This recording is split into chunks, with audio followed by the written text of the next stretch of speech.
Isa na namang Chinese national na umano'y nagpapanggap na Pilipino ang naaresto sa Panglao, Bohol.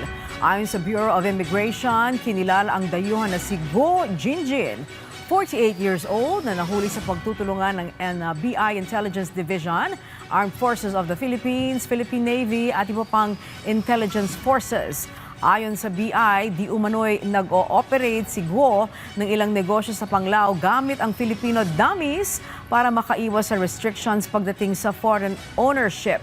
Nadiskubre rin na may professional driver's license si Guo na nakalagay na isa siyang Pilipino, ngunit sa official immigration record ay isa siyang Chinese national.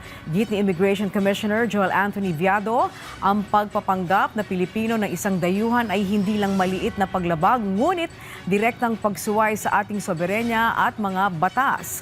At ang mga ganitong gawain anya, papatawan ng karampatang parusa.